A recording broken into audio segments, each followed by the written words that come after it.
All Middle-earth knows the tale of the War of the Ring. But 200 years before that, Riders of the Mark! Brothers of Rohan! there was an older tale. Arise!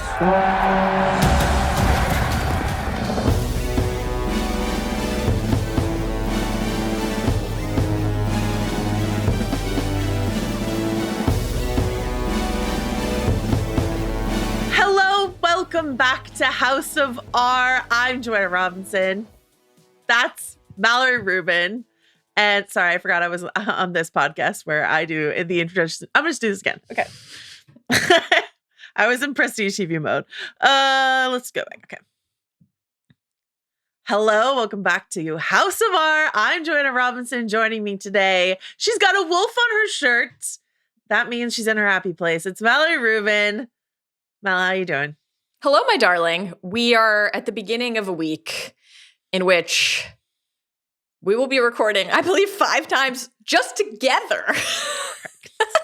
So that's a lot. Everybody's in the pre-holiday bank mode, but also it is thrilling. I can't believe I get to see you so much. I know. It's going to spoil me, and then I'm going to go through Joe withdrawal over the subsequent weeks. So I'm going to need you to commit right now to sending me daily voice memos during the holiday so that I can hear from you and just hear your tones, your dulcet tones. Little podcastitos on please. The phone, just directly to you. Okay. I'm going to need them. Hello. We're recording a lot of podcasts this week, as are our pals over elsewhere on the Wingerverse. So before we get into what's going on elsewhere, let's tell you what's going on here today. It was our plan to talk to you about War of the Rohirrim and Craven the Hunter. Yeah. Craven the Hunter, the conversation you've most been clamoring for from us.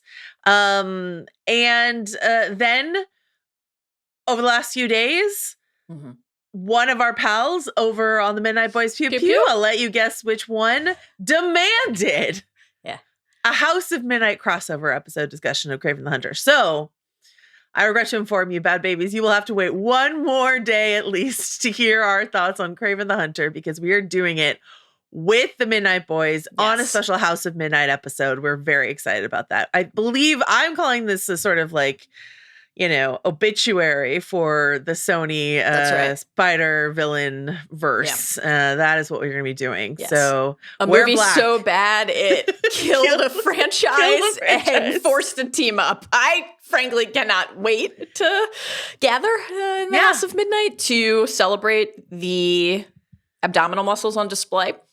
The number of times that Chameleon said, "I'm just like a chameleon," and all of the other highlights of this astonishing cinematic installment. Cannot wait.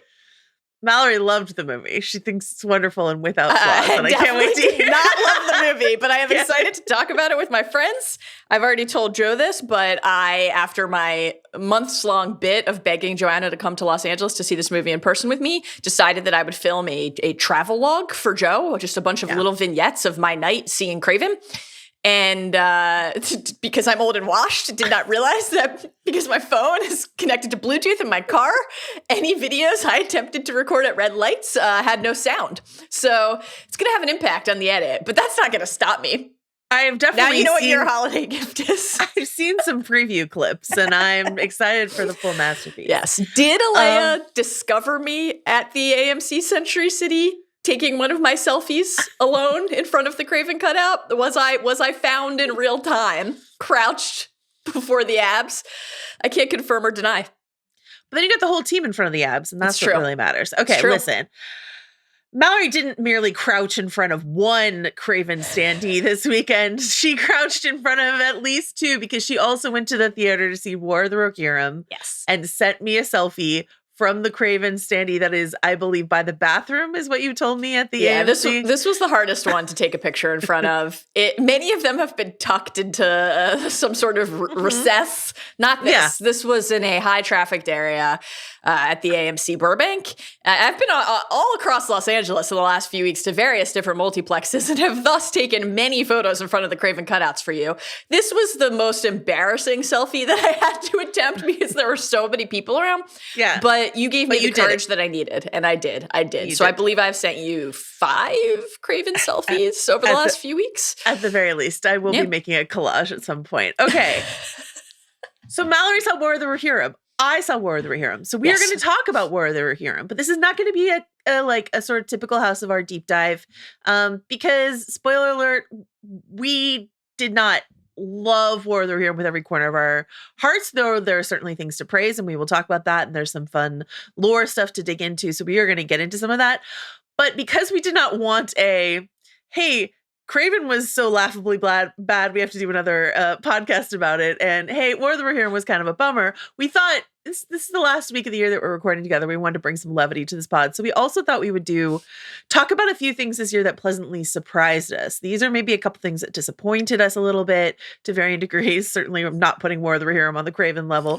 Yeah. But we want to talk about things that we weren't expecting that overperformed, I guess, in our own personal estimation. So that's the plan today. Things that pleasantly surprised us in 2024, and then a chat about War of the Rohirrim, some things we like, some things that we have some notes on, et cetera, et cetera. And then we'll be back for Craven the Hunter with the Midnight Boys. Pew, pew, pew.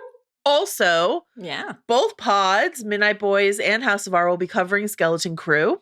That's right. A show Mal and I are having a blast with. Yes. Talking about things that pleasantly surprised us to a certain degree. The Midnight Boys just mere moments ago have potentially committed to another podcast this week, but I'm just going to leave that vague because who knows what happens in this mixed up crazy final week of the year. And then the Mint Edition crew is going to do a Sonic 3 reaction pod. As for us, in addition to the Skeleton Crew check-in that we're going to be doing with episode 4, we will be covering, because we are dedicated professionals, the end of Doom Prophecy. So there will be an episode covering episodes 5 and 6 of Doom Prophecy that will go up after the finale. Yes. So that is a gift from us to you. Yeah. And last but not least, in the final moments of the year, you will have our classic House of Art top moments of 2024 podcast. Always one of my favorite recordings that we do. So fun. I can't wait. I've already started my list. I'm very excited about it. So, and then we'll see you all in the new year for regularly scheduled Skeleton Crew, deep diving, et cetera, et cetera. So that is the plan. That is why we are recording 5 podcasts together this week, because Mallory Rubin's taking an actual week off from podcasting, or at least this podcast, and we couldn't be prouder of her. So please clap. So that's a lot. That's a lot of House of R stuff. There's a lot of Ringerverse stuff. We're doing a lot of Prestige TV content. I am sure you're being pulled in to a thing or two. Mal, how can folks keep track of all we got going on this week? Yeah, it's simple. Follow the pod. Follow House of R. Follow the Ringerverse. Follow any other Ringer pod that you love on Spotify or wherever you get your podcasts. Follow the new Ringerverse YouTube channel as well. I said new again. You know what? End of year. If you haven't heard, guess what? It's new to you. Hit subscribe. While you're at it, follow the Ringerverse on the social media platform of your choosing. The Ringerverse is on Instagram, Twitter, TikTok, etc. And send us an email. The inbox is open now and always. Send us your holiday year-end emails at hobbitsanddragons@gmail.com. If you have not yet sent Joanna a photo in front of the Nosferatu sarcophagus, guess what? Not only do you still have time, you now have precedent. Joanna, back to you in the studio. Thanks so much, Mel. James, my new favorite listener, sent an actual photo with the Nosferatu sarcophagus from the AMC. I believe it's the AMC Metreon in San Francisco. So shout out James, someone I do not know despite his Bay Area roots, sent us a photo. And may I note that James, in the photo that he sent, proximal to the sarcophagus, is striking a pose not wholly dissimilar from Alexander Skarsgård himself, who was also snapped near the Nosferatu sarcophagus over the weekend because his brother's Bill is Nosferatu himself. So be like James, be like Alexander Skarsgård, stand next to the Nosferatu sarcophagus, you cowards. Mallory took a selfie near a bathroom. So, I also did send you a picture of the coffin. You did. But only of the coffin. I did not go into the coffin. Perhaps if I had company at the theater. I am seeing a movie tonight with Adam. If I stumble upon the coffin, perhaps I will climb into it for you. What are you seeing? What are you seeing tonight with Adam? Flow. Oh, of course. Perfect. Can't wait. I can't wait. You guys are going to have a blast with that. Okay. I'll probably cry a lot. I know you will. Yeah. I've seen it. You're gonna love it. Okay. Spoiler warning. Yeah. Okay, listen, we've seen War of the Rohirrim, and we're gonna talk about it. So it might have helped for you to have seen War of the Rohirrim because we're gonna talk about it. Also, I would say anything pertaining to Rohan that happens in the Lord of the Rings, and Could come up. why not Yeah. all of the Lord of the Rings? There you go. Any appendix, any unfinished tale. Is potentially on the table today. Also, while we're in sort of a, announcements mode, I will just say, I will plug really quickly that speaking of videos that go up on YouTube, Ringer TV launched last week with both Prestige TV and the Watch episodes now going up on Ringer TV. And of the many, can't wait to see how much of a husk of a human I am by Friday. Of the many podcasts and things I'm recording this week, one of which allegedly is a live, potentially live video that CR and I are doing, a mailbag in the middle of this week. Just answer all of your TV questions. Yeah. So Ringer TV at Spotify.com is where you can send questions for Chris Ryan or yours truly, and we will answer them at lunchtime on Wednesday. Whether live or no, your questions will be answered. So Ringer TV at Spotify.com. Mel, do you want to send in submit a question? I'm going to tell you right now that if you see a question from somebody and it says, if you smashed your pinky into smithereens at an oil rig and someone said to you, do you need to go to the hospital? Would your response be, just bring me a cigarette and a Dr. Pepper there in the cooler? If you see that question, it is about Landman, and I know it's from me. As soon as you said oil rig, I said, oh, I know which Taylor Sheridan verse. Oh, man. She's talking about. Did you read the Vulture article about, I'm sure you watched the episode of Taylor Sheridan inserting himself into. I caught up on it just a couple days ago. Yeah, I hadn't seen it live on Sunday night, the now infamous strip poker sequence in the penultimate Yellowstone. I have not seen it. Because as you know, I have not seen a single second of a Taylor Sheridan show, but I did read the Vulture article, and I just have to say, wow. We live at a time. Okay. And that's it. That's all the shilling, the shelling. We're going to get now to something I'm calling Act 1, in which we discuss 3-ish things that pleasantly surprised each of us in 2024. I like these hearts you've put in the Google Doc. Beautiful. I was looking for fleur de lis. I wanted to do a script, a beautiful scripted sort of thing, but instead we have black heart emojis. This is the digital age we live in. These are the better than they needed to be champs of 2024. I told Mal that we would each do 3, and then of course we each have brought many more than 3 to the table. Mallory, do you want to go back and forth, do our whole list? What do you want to do? Okay. Yeah, I've got my top 3 most pleasant surprises. I'm excited. And then I didn't know how much overlap we'd have. Right. Should we define the exercise? What do we mean by, to us, most pleasant surprise of the year? These are things that sort of we knew were coming, or maybe even didn't know were coming and didn't have them on our radar at all. Or when we thought about them, we're like, that's probably not going to be amazing. That's probably going to be fine, or that's probably going to be okay, pretty good.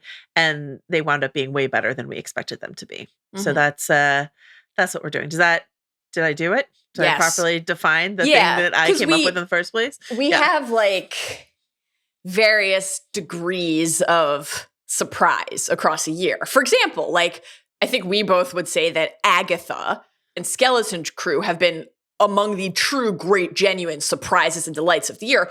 But we were really looking forward to them. And so they're not eligible for this.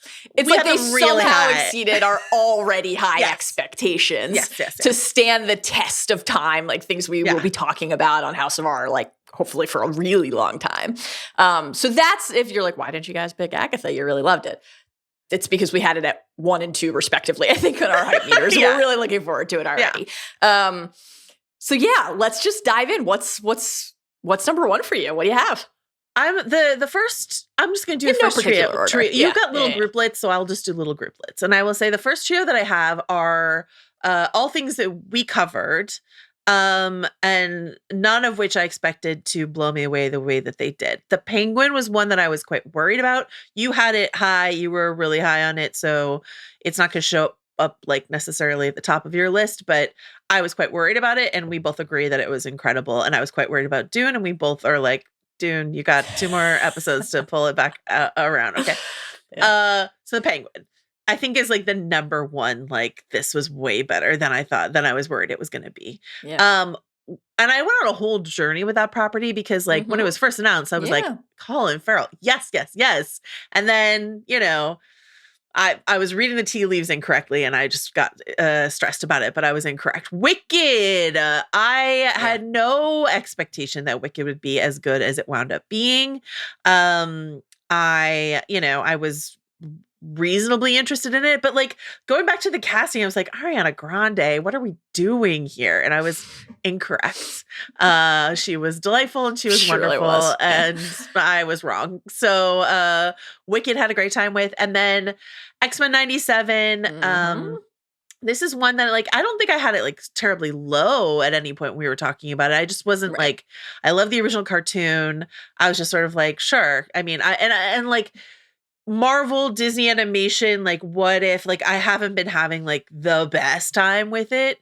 And so I was just sort of like, okay, this will be new X-Men, whatever. And I didn't expect it to absolutely destroy me from head to toe and rip my guts out and stomp on all over it and squeeze my heart to bits and pieces. And even when it wasn't doing that, just like enthrall me with the language and the concepts and everything. They just like went way harder than a reboot of a 90s animated X-Men show needed to. So those would be my like sort of top 3.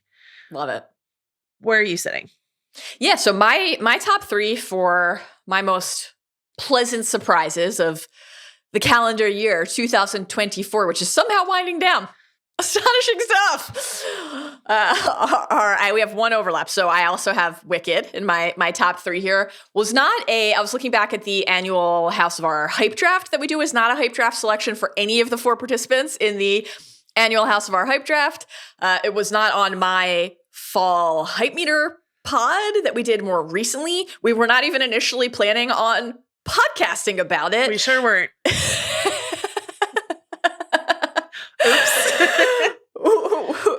But I had, as we discussed on our Glicked double dip, it hasn't really popped for me. Defying Gravity. That's Defying Gravity really was the winner. Wonderful stuff. I had a fantastic time at the theater watching this movie, and not only did I really enjoy part 1, now as a result of that experience, my excitement and hype for part 2 is really pretty high. So that's fun. Like, not only did we get to enjoy this experience, we now have something else to look forward to next year. So that's awesome. My next selection for most pleasant surprises of the calendar year 2024, we mentioned it's winding to a close, is 3 Body Problem. Netflix's 3 Body Problem. Now, I don't think it would be fair to say this was not a thing that we were talking about a lot and anticipating. This was a 5th round selection in the hype draft by Benjamin Lindbergh, who we always like to say on the hype draft, it's not about predicting what's good. It's just about what we're looking forward to. However, if you look back at this year's hype draft results, Ben clearly won such that there's a winner. He has the strongest roster of things that ended up actually being good. Though, he did pick, once again, a property that didn't come out this year. Always interesting when that happens. Will he pick it again in the next hype draft? Maybe that should disqualify you. You know what I mean? Maybe. I love this energy from you. Thanks. I love it. I don't think we ended up having this on a hype meter, a seasonal hype meter, because given that we have never once abided by the actual definition of a season on a hype meter, it fell between pods. It fell between the 2023-2024 winter hype meter and then the 2024 spring hype meter, which began April 1st. It like fell between them. I was certainly looking forward to 3 Body. I had wanted to read the books for a long time and hadn't, despite the recommendations of many people whose opinion on sci-fi I really trust. Netflix was pushing it so hard, but I was also nervous. You know, the trailers were so-so. Benioff and Weiss have been responsible for one of the great delights of my life and also for wounding me so deeply. I still think about it to this day. But I just really loved the show. I loved covering it with you and talking about it. We had the pleasure of like watching the premiere together at South by, and that was really fun. And thinking back on the year, like it's one of the shows really that I did enjoy spending time with the most. Okay. And also like, I think in part because it did the thing that I love and always really appreciate, which is it just made me want to like fall deeper into a given fictional universe. Like it made me really interested in the world. And that's a feeling I really adore. Yeah. Number 3. In my most pleasant surprises of 2024, what is time? My life is melting away. It's fine. Lego Star Wars Rebuild the Galaxy. The most Mallory thing. Possibly the most on-brand selection ever. But here's my question. How was this not something that you were like super, super excited for? I like, this wasn't on my radar at all. Right. Okay. At all. I think that's why. So it's not that I like knew it was a thing, but thought it might be bad. It just, I had kind of missed that this was coming. Yeah. And actually I'm sure I would have caught up on it eventually, but I only watched it around when it dropped. It dropped as a 4-episode like mini binge. The episodes are, 20-ish minutes each. You can blaze through this. It is delightful. I would highly recommend that you do. Because I was like, what am I going to pick for September Ringerverse Recommends? That was how I ended up watching it. And genuinely, anyone who listened to that Ringerverse Recommends knows how I feel about this already. I genuinely thought this was one of the most delightful Star Wars installments in a minute. Like, it was so charming. It's about I won't get into too many of the particulars, but it's about brothers, Sig and Dev. Jedi Bob is here. It's this idea of like the cornerstone of the galaxy. So it's a very thematically rich story about change and choice and consequence. Also Legos, which I love. But it was so it was so deft at being a self-referential Star Wars story. Like the jokes, the humor, subverting our expectations, leaning into things that the internet has been obsessed with, like the idea of Darth Jar Jar, but making it all feel somehow like authentically a thing that needed to exist in this form rather than just a string of references. It was just super fun and really cute. A string of references, you say? I wonder if that'll come back up today. Exactly. So I loved it. And honestly, when I finished it, I was like, if they put one of these up a day, I would watch them every day. Like, it was wonderful. Really, really wonderful. So I just absolutely loved it. I loved it. I cannot recommend it highly enough if you just want like a fun little burst of joy on a given afternoon. Delightful. Truly delightful. Lucas, what else are you doing? Rebuild the Galaxy for Mallory. Thank you. Give her a little daily meditation. Thank you. She would appreciate it. Yeah.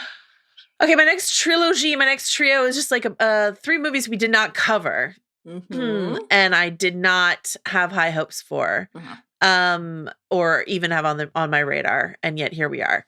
The first 2 are, IP expansion sequels that I did not think would have any merit. A Quiet Place Day 1 and Alien Romulus. 2 films with colons in the middle of them. Yes. And I ended up really liking A Quiet Place Day 1. I was really, really skeptical. I liked the first one. I thought the second one was whatever. And this I thought was just like really fun. And Joe Quinn and Lupita were wonderful. There's a bit with a cat. There's a lot of stuff with a cat, which is always a surefire recipe to get us engaged. So A Quiet Place Day 1, if you didn't It in theaters, I'd recommend checking it out on streaming. Alien Not Romulus, just a cat. Halo's doppelganger. Okay. Which I will just say, in addition to this being a horror film, ensures that I will never see this. Because the idea of seeing any cat in peril, but certainly a cat that looks exactly like Halo, is an absolute non-starter for me. Did I tell you about my recent experience finally watching sort of-ish A Quiet Place for the first time ever? Oh, from like underneath your couch, from behind your couch, from on under an blankets? Airplane. Oh, next on to someone else's screen. Yeah.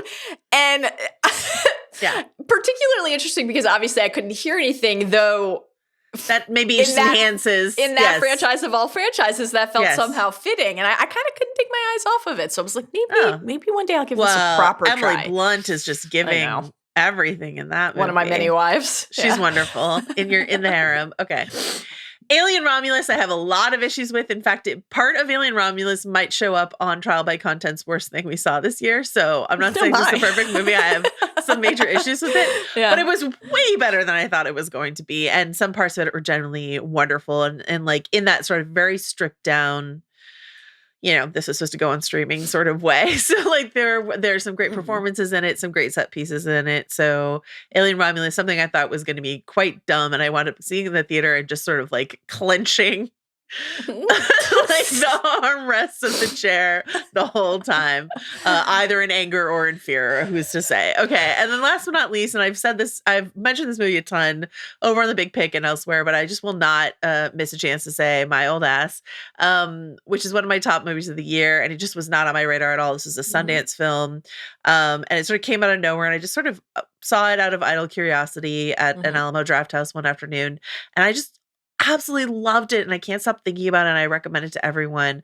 The reason it qualifies for House of R is because the premise is Aubrey Plaza plays an older version of a young woman who is on the verge of leaving home to go off to college, and all of a sudden this older version of herself like sort of shows up to be her guide through these final days at home. So that's beyond natural, we would say, supernatural. So I think it qualifies as genre. And I just, if you asked me the movies I was most excited for this year, I would have been like, what is My Old Ass? That sounds like a dumb title and a movie that I don't really want to see. And I was wrong. And it was wonderful and I loved it. And it is streaming, so you can watch it. Oh, I have not seen this yet, so I'm excited to catch up on this over the holidays. Oh, I really think you would love this. Actually, I genuinely do. I've had my eye on it. One of my favorite holiday traditions is always to just catch up on a bunch of movies that I haven't seen. The kind of simultaneous catch up on things from earlier in the year, get ready for the Oscar season, and then I just, as you know, like mainline Big Pick episodes that I couldn't consume in real time. It's one of my favorite traditions. It's great. Real sicko behavior. I love it. I love it. Yeah. I love it. Okay. Great picks. I'll call this next trio. These are my runners up. Mm-hmm. So they're not my top three, but they were things that were on my mind when I was considering my top three. And they are quickly, two of these are animated films. The Wild Robot, which I know you did not love as much as I did. But am not with you and Sean. You were not turned into a puddle, reduced to a puddle of tears the way that I was. I could barely cope after watching this beautiful movie. Right. Loved it. This was absolutely wonderful. I really found this like touching and also visually mesmerizing. And then for that episode of The Big Picture that Sean and Charles and I did, which was about Wild Robot and Venom, we also were going to quickly talk about some of the other top animated films that had come out to that point. So I watched Transformers 1, which I had not seen, and honestly thought it was awesome. Like, really, really fun. Particularly, I had a little bit of trepidation in the opening stretch, but by the final act, it was really good, very clever and compelling as an origin story, visually quite arresting, and some really, really, really great voice acting performances from a just loaded cast. So that was a really fun one that I did not have on my radar at all. And then the next one for me is Fallout, and this is a little bit of my reason here is different. This is not that I was not looking forward to it or didn't have on my radar. It's kind of like the opposite. I was pretty excited about this because we're in such a fascinating moment for video game adaptations, right? In the streaming wars era and prestige era. The mushrooms love too. That's exactly right. Yearning tendrils always. The cast not only is excellent, but features just so many of our personal favorites. Correct. I just can't believe that this is a thing I get to enjoy. And then I really did not like the first couple episodes, like to the point where I stopped watching it for maybe like 2 months. I didn't realize you had caught up with it, actually. Yeah, when did you get back into it? Can't remember. Earlier this fall, Adam and I Adam really wanted to finish it. And he was like, I'm just going to finish it without you. As you know, a source of genuine stress in our marriage. Yeah. Though at least he said it out loud this time rather than just doing it. Great moment the other day when he was like, yeah, Black Dose is great. I was like, what? What do you mean? Well, you're so busy every night, etc. Okay.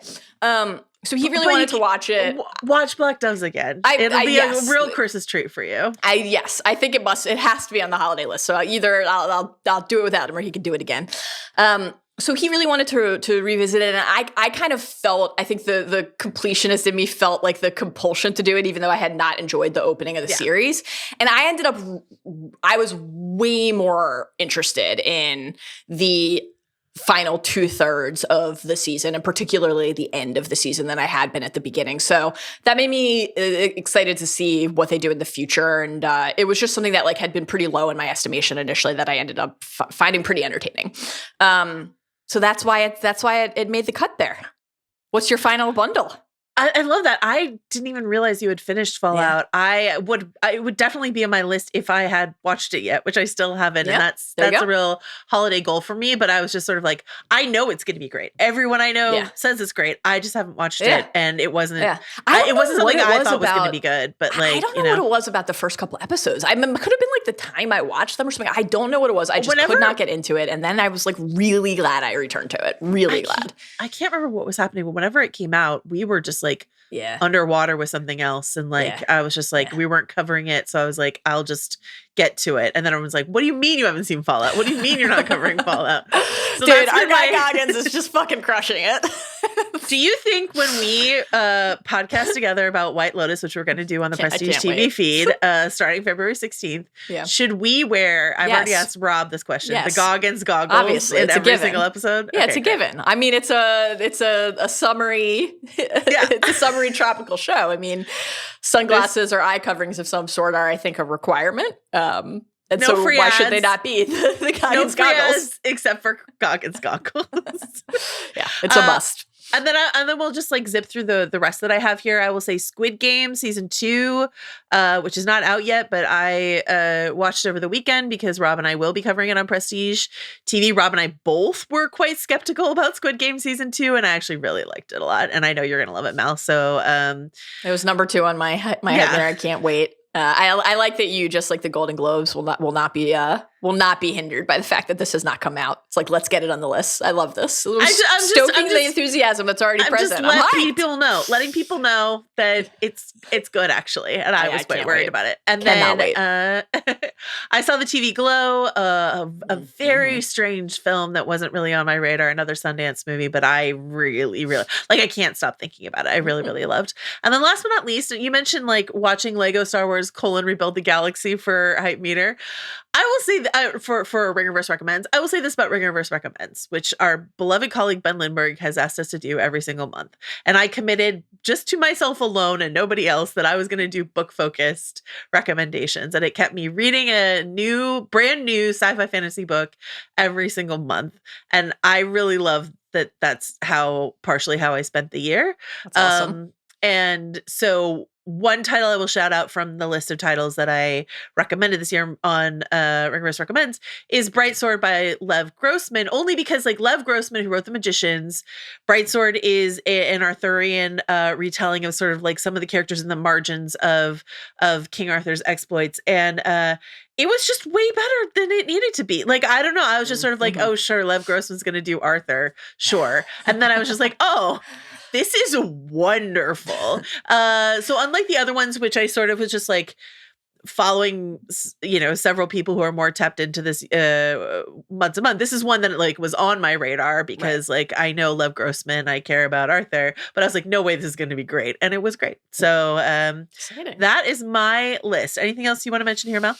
No, my third bundle is just like, I'd pick them if I hadn't hyped them. Told you where I'd hyped them, because then I think they're not. Told you. Just like I think they're ones I wanted to shout out, but I didn't think I could in good faith do it because I had. But you mentioned them, so they got their shine, and that's all that matters at X-Men 97 and Penguin. I had picked X-Men 97 in the the hype draft, and as you noted, Penguin, I had fairly high on my hype meter, though not as high in hindsight as I should have. But yeah, even though I was looking forward to both of these, they exceeded my expectations by like a considerable margin, and I really love them both. And obviously, they're two of the highlights of the year, and they're also shows that fell into a different coverage rhythm for us. Typically if we're covering something at all, we're doing it weekly. And like, these are ones when I think back on the year, I'm like, fuck, I really wish we had gotten to talk about those shows every week together. And that's a notable telling thing, right? Like, there are universes I wish we had gotten to luxuriate in even more frequently together,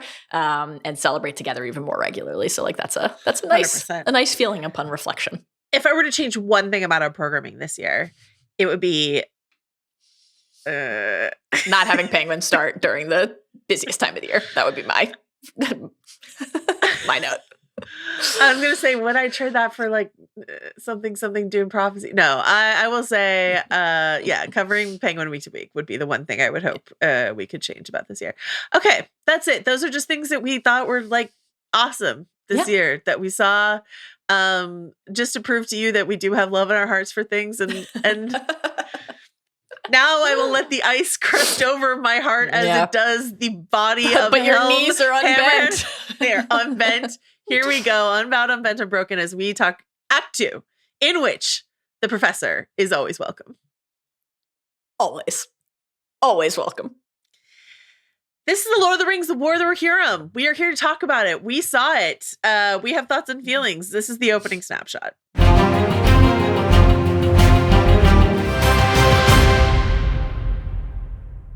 This film was written by, take a deep breath, everyone, come along this journey with me, Jeffrey Addis, Will Matthews, Phoebe Gittins, and Papa Georgiou. I think I did not F that up.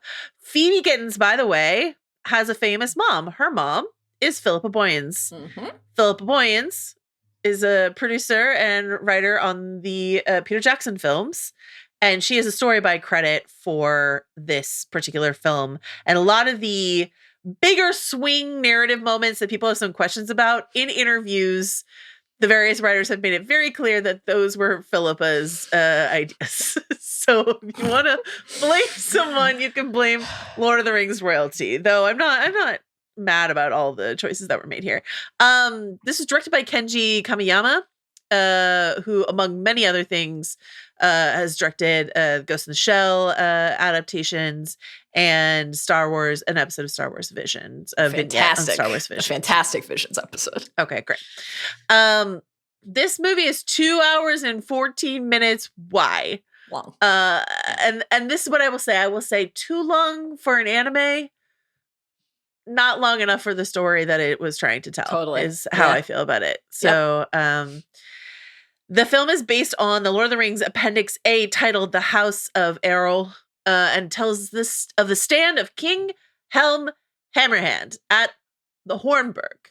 Mm-hmm. Some more info can be found in the Battles of the Fords of Ice and chapter of Unfinished Tales. Not much more. I went and read it. It's not much more information than you would find in the appendix. The real meat is in the appendix. And as lovers of the Rings of Power, we know that an appendix can be mined for plenty of interesting storytelling. So we are really in the appendix era of adapting Middle Earth IP. We really are.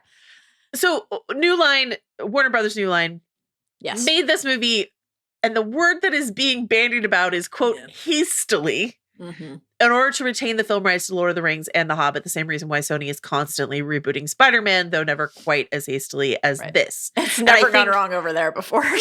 No. Always a perfect, they always have all their ducks in a row and they're like, pull the trigger. Here's my question for you. And it's not when will we next see Paul Giamatti's Rhino, though I am always thinking about that. Dude, can't wait to talk about Rhino with you tomorrow. Holy shit.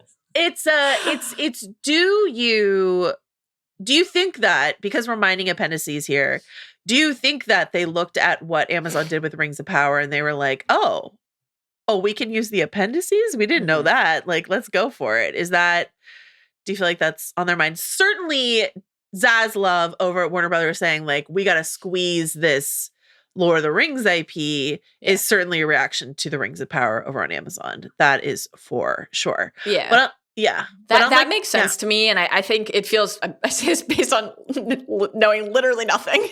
It seems like to me, reasonable to deduce that it's a combination of that, and also the idea that this is the antithesis of The Hobbit, right? This is like, don't take a well-loved, well-known thing and really stretch it. Look for a kernel, like a little ember of knowledge that superfans will probably already know, people who have been paging over the texts and the appendices for eons on end. Shout out John Richter. Yes, shout out John. But if you're going to look to stretch, don't do it with something like The Hobbit. Do it with a couple bullet points where you have a lot of room to play, and in fact then can say, we had a lot of room to play, and you kind of have that baked in cover. Whether people find that to be an acceptable approach, obviously, I think varies based on the quality of the adaptation. But yeah, I do wonder if that was also a part of this. And also just like, well, I was about to say you can't just keep remaking the same things forever, but obviously like the present state of pop culture proves that is not true. And God, I shudder to think when we're actually just going to remake the original trilogy, a perfect trilogy that should never be touched. One day in the future, if we get the chance to remake those movies, I hope no one pulls that clip and says Mal said they should never remake those movies. We're here. We're gonna remake it. You and I? We're ready to head to Middle Earth whenever anyone wants us to. Call us. New line. We're ready. Unlike Rings of Power, because this is Warner Brothers, we get to have a direct, Wingnut Films is, credited producers on this. We get to have direct connection to the Peter Jackson films. So we get to use Miranda Otto's voice as Eowyn. We get to use Christopher Lee voice acting, which we'll talk about a little later on. We get to use the Rohan theme from Howard Shore's music and all of the Lord of the Rings film designs it pleases us to use. So Helm's Deep can look exactly like it does in The Two Towers. Reception. 10.3 million worldwide on a budget of 30 million. Not rough so far. 3.2 on Letterboxd, B CinemaScore, 54 on Metacritic, 51% on Rotten Tomatoes from critics, 83% from fans. So mostly we're hearing like fine to disappointing is sort of how people feel about this movie. But plenty of people are like, it was fine. But some people are like, it was fun. And actually, I was really trying to watch this with like the lens of a lot of just kind of patchy stuff that I loved as a kid. And I'm just sort of like, if I bet there's a generation similar to like that. Now that's what I call pod racing. I bet there's going to be a generation of kids who watch this movie, though it's a little bloody and tough for like real little kids. But like, there's going to be a generation of young people who watch this movie and grow up and be like, yeah, I know the War of the Rohirrim has some problems, but I love that movie growing up. You like feel like this is gonna like stick with some younger folks. Is how I feel about it. Who don't have the same questions we have about why you would abandon a Prince of Rohan in the middle of a field for no good reason. I did believe that the entire podcast today would be about Hama and his old washed horse. So I feel much like the ab-centric marketing for Craven the Hunter, lied to and deceived. We can talk about Hama now and for all of eternity. Should we do it in song? Did you bring your harp, your lap harp? Yes, I held on to it, even though there was a desperate need to burn wood of any sort, and I kept it in order to carry forth our tradition. Yeah, it's it's a cherished object. Okay, did we like this movie, Mallory, Rubin? So. My enthusiasm for The Lord of the Rings, The War of the Rohirrim is pretty muted. I thought this was fine.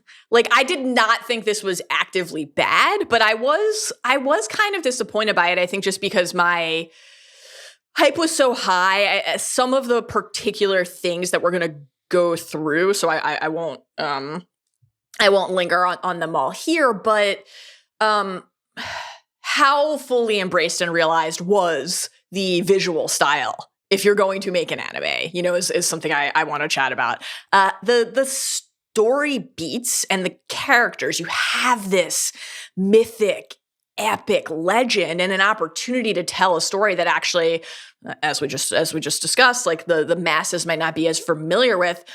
if there were high points inside of the film. I think like the stretch where Helm becomes a ghost story in real time. 100%. Best part of the movie. Super fun. Really good. Super cool. Yeah. I'm obviously always here for a great eagle noshing on a haunch of meat. But would you, if you had a chance to befriend a great eagle, would you, Mal Hammerhand, haul a haunch as long as your leg up a mountain and hurl it up in the air? No, I'd send a text. I'd be like, dude, do you want some Postmates? Send me your order. Text me your order by 4:45. I really misheard part of that. Okay, go ahead. You know, the characters, how memorable are they? Because Lord of the Rings is a world oriented around some of the most memorable and then iconic figures in the history of fantasy tales. So that's a tough measuring stick to match, but you do have to like kind of crush it. And I think the fact that we don't really know I don't feel that we got enough of like the backstory and motivation for a number of the characters actually to like feel invested in them. I think also this is a little bit of I could go either way with this. We have a very narrow focus, right? This is a Realms of Men story. Like, and on the one hand, I think not every Lord of the Rings, the core premise, if we pan back, like for the anime style of the film, where we are in the timeline, the fact that we're focusing on the War of the Rohirrim, actually, all of that is super appealing to me. Like, I don't think every Lord of the Rings story or every story in any fictional universe should always seek to be the same. Like, that's part of why I thought Star Wars Visions was so brilliant. So, like, conceptually, zooming in a little bit more was really interesting to me. But because of that prior thing I just said about like how fleshed out and compelling were the characters ultimately, I would be lying if I said I didn't find myself like thinking during the process of watching the movie, boy, like we could use some dwarves, we could use some elves, we could use some hobbits. Like I just missed that. Levity, and I think some levity. And also even more like in a more macro sense, I think the spirit of a Middle-earth tale, which is so much about fellowship and the coming together of different peoples and different cultures. You still had a clash inside of this story, but it wasn't as fully realized. There was something about the script that just did not work for me. And in terms of the actual, not just the story beats, but like literally the writing, the like lyrical Tolkienian quality of the prose and the dialogue that you hear it and you know you're in a Lord of the Rings story. I did not feel as keenly here as in some other adaptations and tales. And so, yeah, like I watched it. So I went to the theater and I watched it in IMAX and that was to your point about the audience response. I will say like when the movie started, people cheered. When the movie ended, people clapped. Like I think that there were a lot of people in the theater who had a lot of fun and I did not have a bad time, but I didn't leave it thinking like this is something that I'm going to incorporate into my tradition of rewatching and revisiting every year, which is like kind of instantly how I felt about Rings of Power. So yeah, that's my overall sense. I'm looking forward to diving into it a little more fully with you here. What about you? How did you find War of the Rohirrim? Thanks for asking. Hey, you're welcome. Follow-up question: did you get the Helm Hammerhand hammer popcorn bucket? I didn't. I did see it. It was there. Yeah. I was hurrying to get to my seat in time, but I did end up getting a popcorn anyway. And so then, because I was like, I can eat. And so then I had some regret. I got some red vines, which I don't usually go for. I'm more of a Twizzler enthusiast, but I've been on a bit of a red vine kick. I'm really having a bit of a red vine renaissance. And popcorn and a soda, cherry Coke. No chicken tenders this time. Tried to control myself a little bit because it was mid-afternoon. It wasn't mealtime. Yeah. And then I thought, why didn't I get the custom popcorn bucket? But then I think I have to control myself. You know that I have I like to collect merch, and I like to surround myself with toys and collectibles and memorabilia. And I think that I have to like not allow myself to develop a real habit for popcorn buckets, because I don't think that that's something that I have like a lot of space for in my home, or frankly in my heart. Will I have the strength to follow through on this declaration that I've made to you in real time? I think it's unlikely, but sometimes here or there we can exercise some restraint. Yeah. Okay. How did I feel about War of the Rohirrim? I felt I co-sign most of what you said. I think the characters felt very thin. To your point, you mentioned Fellowship. Lord of the Rings is not just about iconic characters. It's about the way in which those iconic characters relate to each other. It's about relationships. Yep. And I just did not feel the connection between even like brother, sister, father, daughter, like these people, a little bit sort of like badass shield maiden, nursemaid, and young woman, but like for the most part, the real sort of relationship dig down. Tell us why we need to care that these people are under siege. Tell us why we need to care that this person has an act of heroism. Tell me why we need to care that this person has been banished. All this sort of stuff like that. Yeah. I think it was really missing. To your point about like language and a number of other things, you and I, this is not true of every Tolkien fan, certainly. Though I think it's true of more Tolkien fans than care to admit. We love Rings of Power. Like, it's not a perfect show, but we really, really love spending time in there. And I just more than ever appreciated the work that JD and Patrick have done, admittedly with much more runtime, but the work that JD and Patrick have done to make sure that they are really deeply engaging with Tolkien themes, Tolkien language, all of that sort of stuff. It's just like, I was like, they really get it.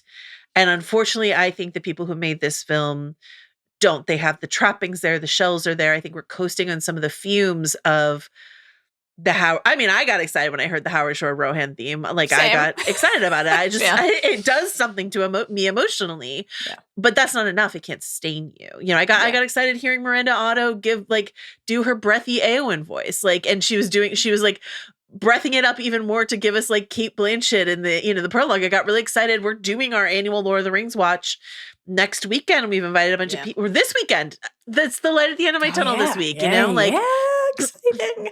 Lord of the Rings Day is this weekend for us. And so it's just sort of like, I'm excited. It's time.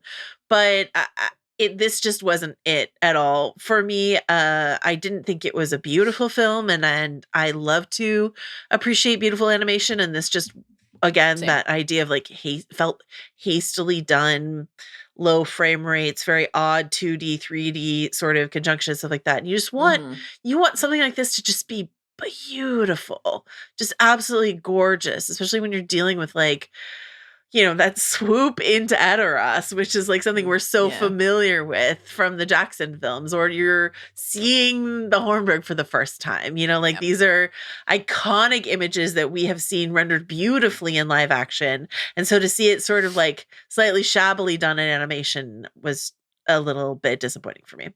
Yeah. So my larger question before we get into sort of some of the particulars of the lore and the story itself is like, what does this mean for the Warner Brothers and the Lord of the Rings sort of brand? Mm-hmm. We know a couple things are happening, right? They're really excited to mine this IP, as they are excited to mine all of their IP for further installments. So we know that they plan to have a Lord of the Rings: The Hunt for Gollum, directed by Andy Serkis in 2026. Well, you say fuck yeah, and I kind of agree, but like that's so soon. 2026? I know. And they haven't really even started? Like, I don't want another, don't be hasty. That's from Lord of the Rings.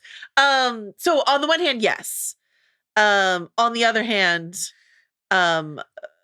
push back that release date and I will be less stressed about it. Has Andy Serkis ever for a moment stopped inhabiting Gollum, though? I guess is the counterpoint. Perhaps this has been in the works in some capacity for 20 years. Not even while he was venoming did Andy Serkis stop Golluming. That's true. Okay. So they have plans for... it'll all depend on how this goes, how much money they're going to pour into, and what the sort of payback will be for them. But they have plans to make a number of films. Philippa Boyens told Empire that they're making The Hunt for Gollum, and they have another film that they haven't announced yet, but they have sort of like very well sketched out. Unlike previous rumors. This isn't a 2-part Hunt for Gollum movie. These are 2 separate films, but allegedly they will both have Gandalf in them. And she was basically to Empire, she's like, I think that's why Ian McKellen was confused. So not only have Gandalf in him, but perhaps have Ian McKellen's Gandalf in them, which is, I mean, let that man rest. But if he's excited to put on the gray hat, then I'm excited for him. So, oh man. So they're doing all that, and then she said, "quote We're playing around with a number of ideas, and most of those ideas do include Gandalf. So Gandalf would potentially return for 2 live action films.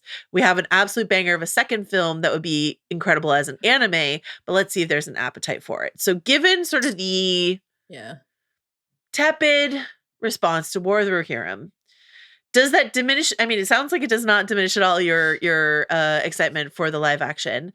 But how do you think Warner Brothers what lesson should Warner Brothers take from this and moving forward with their plans with this property? So I think that it would be a mistake if the lesson from this is let's not do more animation. That should not be the takeaway. I don't think. That would actually be kind of tragic, I think. It's much more about the specific execution of this film than it is about the pursuit of telling animated Lord of the Rings stories. Obviously, there's a long tradition of that. And the idea of exploring the worlds of anime and incorporating anime storytelling into Middle-earth storytelling, it, to me, remains still quite exciting. I would actually I would go the other way with it and say, really do that then, right? Really do that then. And I don't know that that's what happened here. I think that even just the setting, and I think the then instinct to give us these very visually familiar beats. Okay, like you said, we're going to pan in to Edoras. Okay, yeah, that hits something inside of us. It gives us that familiar visual cue, much like the familiar auditory cue of the score. But it puts a cap, I think, on a particular style being incorporated into the world and on some entirely new visual rendering. So, we have some questions on getting the Watcher in the water, when and how and where we did. Mm-hmm. But a stretch like the mangled, rabid, zombified Oliphant being swallowed whole by a ravenous Watcher in the water was visually pretty fun. The looming specter of Helm, as we hear whispers of a wraith-like form ravaging the camp at night, was really visually cool. That pan up of the snowflakes, the moments actually where you weren't looking at things that felt as familiar were much more interesting to me. So I hope that if because the critical reception is middling to poor, fan enthusiasm higher, as you noted, and the box office is slightly behind maybe what the expectations are. Though obviously this is was never going to be a massive box office movie, to be clear. Right. I hope the takeaway is let's take our time to tell a better story, let's cease making animated Lord of the Rings. I don't think that should be the deduction. Let's take our time to tell a better story and make something that is more beautiful to look at. I was frankly a little offended when a few of the people who worked on this film invoked Studio Ghibli in sort of their inspirations, and I was I thought that was outright strange. Yeah. Okay. So that's sort of the opening snapshot. Let's go to some book reader context, some lore dives. Okay. Is the rest of the pod about Hamasaurus?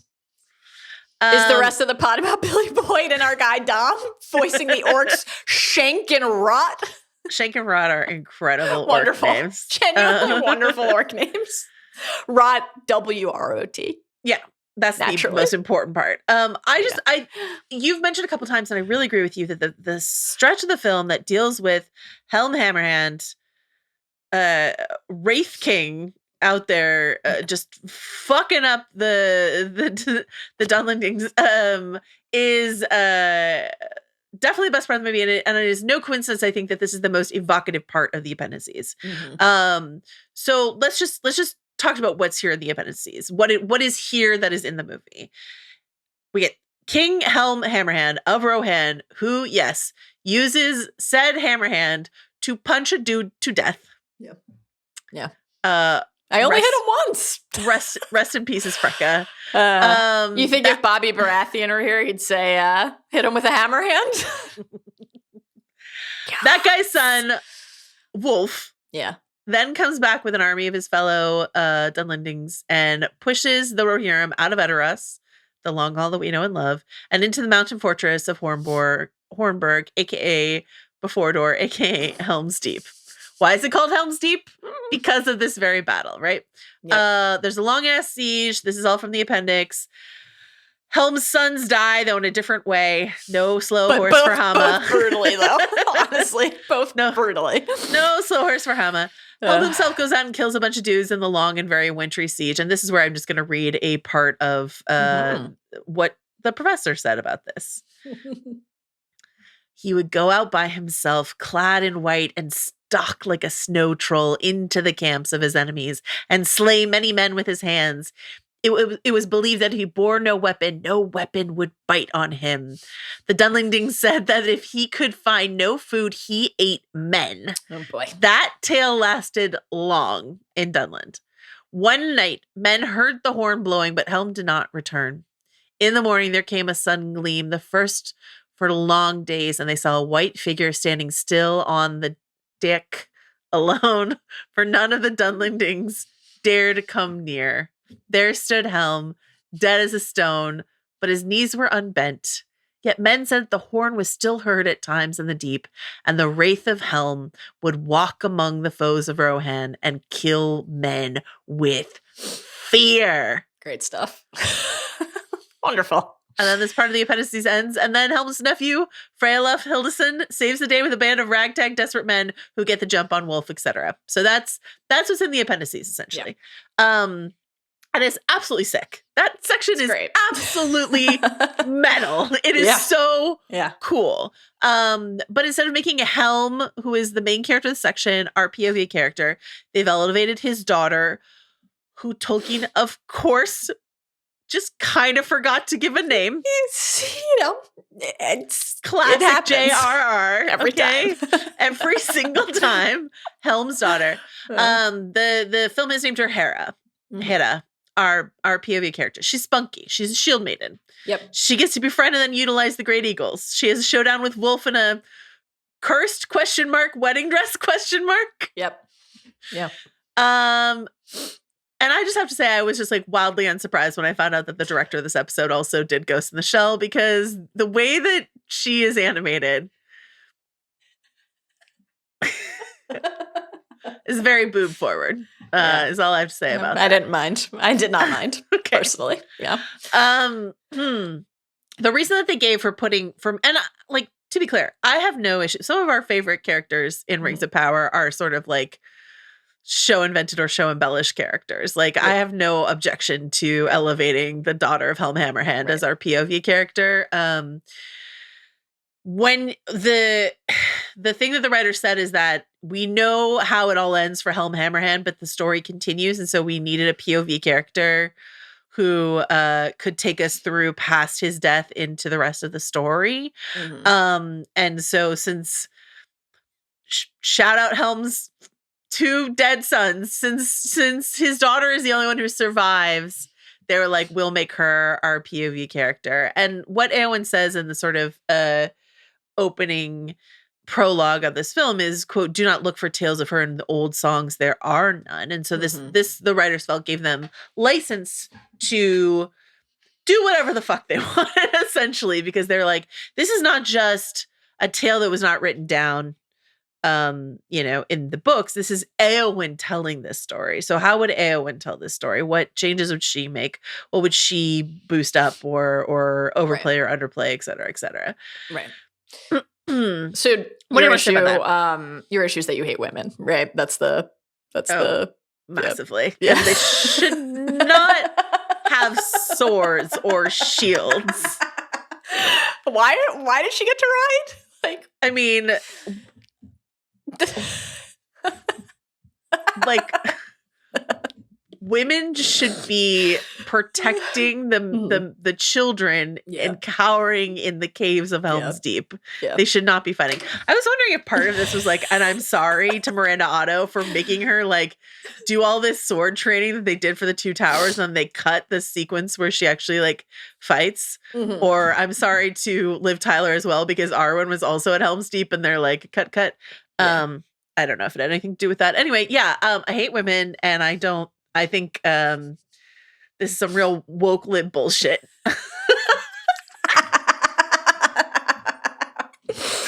Oh man, you're the best.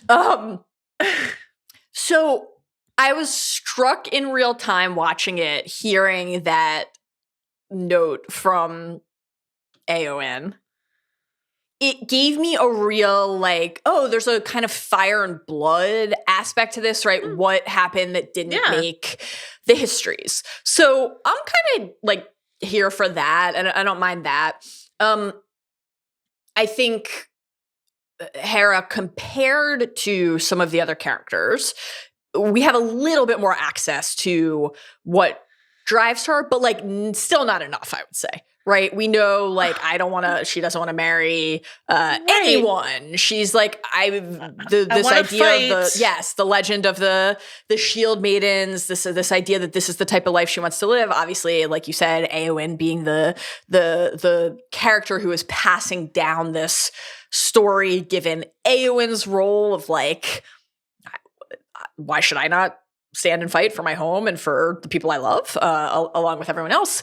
That all makes sense to me.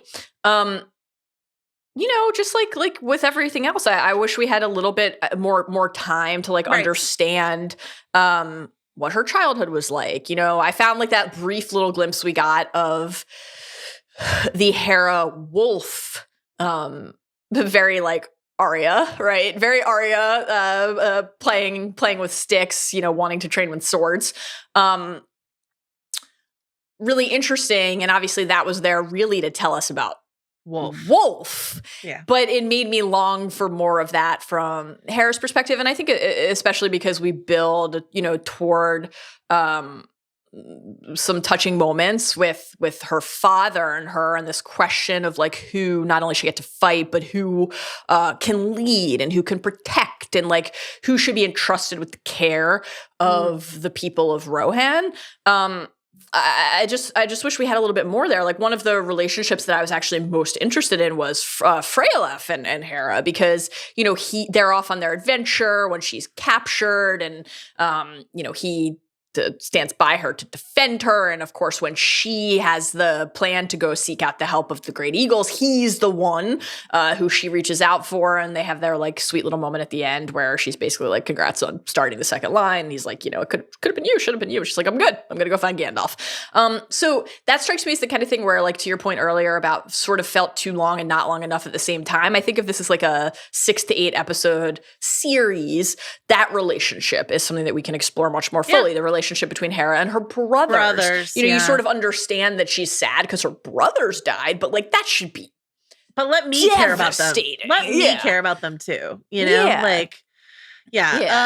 Absolutely, I agree. Like Hera, like her as a POV character in principle, I have no issue with, obviously, but like.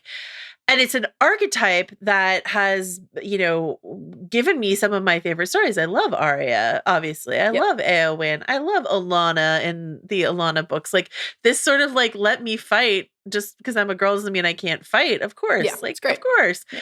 But just saying that, like the empty shell of that and giving me nothing more, nothing actually profound about that desire is then you just feel like you're playing the hits rather than actually like giving me a full person. Yeah. And I think by making her the POV but failing to actually give her depth or give her depth of relationship with these people, you're by nature of the runtime then also just robbing me of time with these other characters.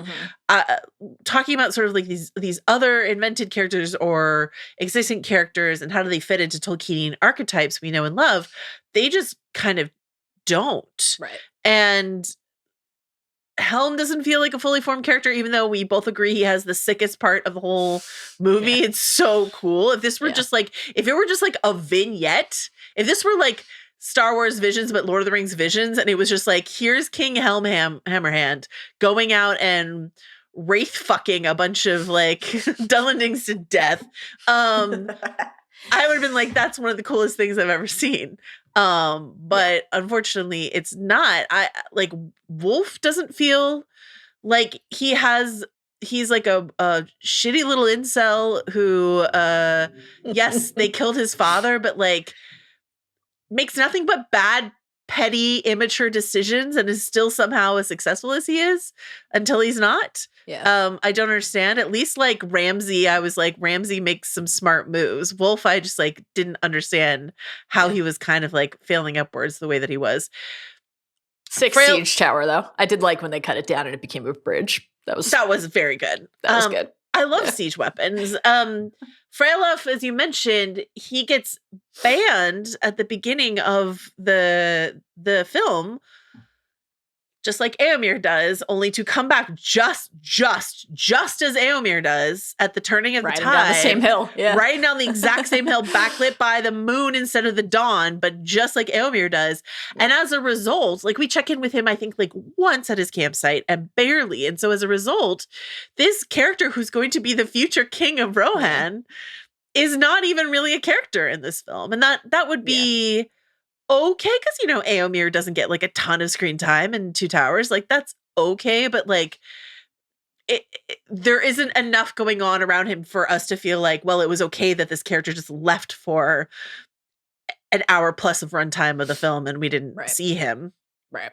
There's a character of Leaf, a little like page boy essentially, who's like seems like a very slapdash attempt to give us like a Merry, Pip, Sam figure. My friends and I who are watching this on home on screeners, so just don't get us mad. We were not yelling things in the theater, but we were watching it at home and we called him like Fumble Bumble. Like that was his like, he was just like, do you know, he was just like a faint echo of an archetype we like. And then Olwen, I will say, Olwen who plays the former Shield Maiden, who was raised had a like, she's my favorite character. So whatever, they gave her some great lines. I thought some real wisdom, some real warmth from the actress voicing her. Like this was the closest I felt like I got to like a full character in this movie.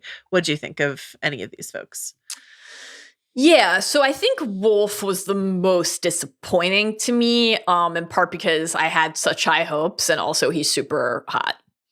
I told you he was okay. Can I just say, I sent a photo to you and I was like, this is the most, he's not Jon Snow in character, but I was like, this is the most they gave him a northern accent. They're like, I was like, he's wearing a bunch of his hair, he's wearing a bunch of furs. He's so Jon Snow coated, you can't even believe it. And I sent a photo to you. I was like, this is the most Jon Snow coated.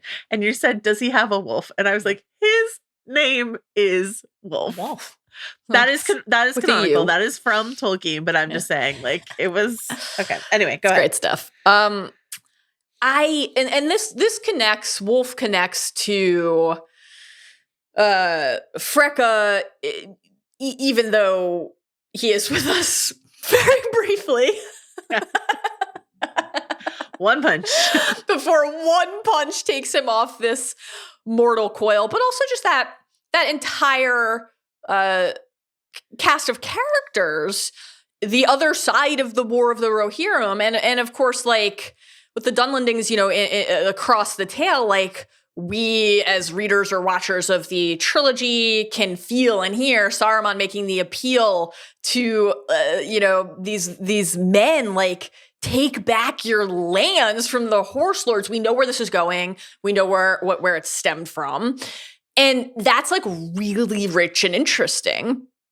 And that group, that slice of the realms of men is I think a ripe group to explore, because there is kind of a, like, you're presented as violent or filthy, like, but you were wronged. You were. And so I'm always interested in that. But I don't think that was... Orcs deserve a homeland too. Is They that what do. you're saying? Uruk? Yeah, I'm sorry. they do. Uruk. Uruk. That wasn't... It really was missing from the movie in a way that I thought I felt keenly when Freka and Wolf come to make the marriage proposal in the first place. Now, listen, I have some notes on the marriage proposal, right? I'm sure we all did. Obviously, Hera did.